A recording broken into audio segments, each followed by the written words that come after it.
Yo l'équipe, c'est Lexity, j'espère que vous allez bien, moi ça va tranquille. Aujourd'hui on se retrouve pour une nouvelle vidéo Lexi News. Alors c'est vrai que j'ai fait un épisode il y a 2 jours et d'habitude j'en fais pas au moins 2 en une semaine, mais cette fois-ci il y avait vraiment pas mal d'actualités, notamment avec la liste de Didier Deschamps pour l'équipe de France, l'AS Monaco qui est devenu champion de France, mais également pas mal de nouveautés concernant l'affaire Benzema. Bref, c'est parti pour l'épisode 21.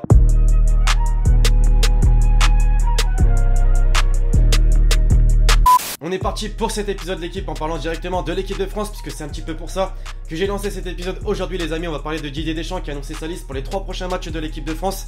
Pas mal de surprises c'est vrai, mais également forcément des joueurs qui ont vraiment l'habitude d'être présents dans cette sélection. La première nouveauté à noter, c'est Kurt Zouma dans la défense qui retrouve la sélection française. Pour les milieux de terrain, on a également Moussa Sissoko qui selon moi ne mérite pas totalement son retour en équipe de France car il était seulement titulaire à 5 reprises avec Tottenham. Et enfin pour l'attaque on retrouve également Alexandre Lacazette. On a tous remarqué la même chose, Didier Deschamps n'a pas encore sélectionné Karim Benzema, le très grand buteur français du Real Madrid. On se souvient il y a quelques jours en Ligue des Champions que le buteur français a porté le but pour le Real Madrid qui permettait d'ailleurs à son équipe de se qualifier pour la finale. Une superbe action d'ailleurs que son pote Booba sur Instagram a voulu modifier à sa façon on va dire, et Benzema a liké ce post Instagram. Donc bien évidemment Didier Deschamps l'a vu et a fait savoir aujourd'hui dans l'interview de 14h que c'était pitoyable. On imagine donc que l'entente entre le sélectionneur et l'attaquant français n'est pas vraiment top on va dire. Et ce qui n'arrange pas non plus les choses je pense c'est également qu'il y a quelques jours il a fait connaître ses vérités sur l'équipe, notamment en reparlant de l'affaire Mathieu Valbuena. Et suite à ça Valbuena lui a quand même répondu sur Twitter: la calomnie est l'arme de l'impuissance, c'est affligeant, la vérité c'est la justice qui la rétablira. Il ne va donc pas être sélectionné pour les prochains matchs de l'équipe de France et je pense selon moi qu'il ne le sera plus avec Didier Deschamps. Et c'est bien dommage tout simplement car regardez à quoi pourrait ressembler l'équipe de France avec Karim Benzema, franchement une équipe qui a de la gueule et qui selon moi pourrait faire très mal lors de la Coupe du Monde 2018. Donc une nouvelle fois l'équipe, la question fatidique: êtes-vous favorable à un retour de Karim Benzema en équipe de France? Dites-moi vos réponses dans les commentaires ou encore sur le stropole que j'ai pu créer dans la description. On fera un petit bilan des votes dans la prochaine vidéo.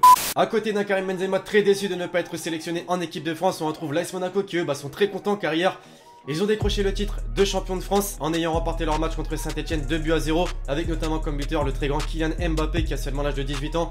Se retrouve champion de France et m'a encore une fois beaucoup fait rire, notamment son pote à l'AS Monaco Benjamin Mendy qui l'a encore beaucoup chambré car ses coéquipiers hier voulaient faire la fête pour fêter le titre, mais Kylian Mbappé lui a fait savoir qu'il voulait rentrer récupérer et regardez ce qu'a répondu Benjamin Mendy. Il a école de main donc le respect est pas vraiment présent on va dire. Bien sûr Mendy a l'habitude de chambrer Mbappé donc c'est forcément pour rire. Ils étaient très contents en tout cas d'avoir remporté ce titre et l'ont fait savoir.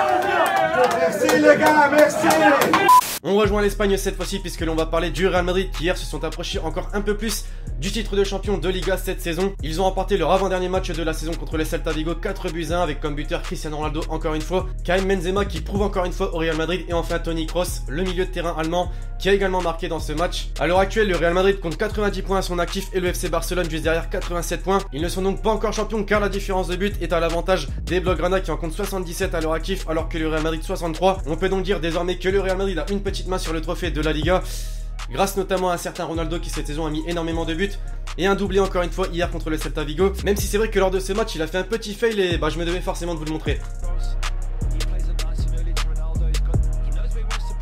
À côté de ce gros fail de la semaine, désormais on va voir le but le plus fou de la semaine avec notamment Kylian Mbappé, son but contre l'AS Saint-Etienne hier qui était assez impressionnant et selon moi c'est le plus beau but de la semaine. Donc Ruffier j'imagine qu'il n'a pas encore compris ce qui s'est passé. Je viens pas du ghetto, je n'ai pas de cité, donc si je dois te niquer, je le ferai sur le tour. Je connais des fils d'hommes mais je traîne pas avec... On ouvre la page transfert de ces vidéos, alors c'est vrai que j'ai une série dédiée à ça, mais je me devais forcément de parler de Pierre-Emerick Aubameyang qui a reçu une offre astronomique du côté de la Chine ces derniers jours. Le club de Tianjin Quanzhou, qui est d'ailleurs entraîné par Cannavaro, aurait formulé une offre de 50 millions d'euros de salaire annuel pour qu'il rejoigne la Chine dès cet été. Donc une offre astronomique encore une fois qui selon moi tue le football clairement, même si j'imagine que Pierre-Emerick Aubameyang ne va pas tomber dans le piège et ne va pas rejoindre la Chine. C'est ce que j'espère et dites-moi ce que vous en pensez vous dans les commentaires.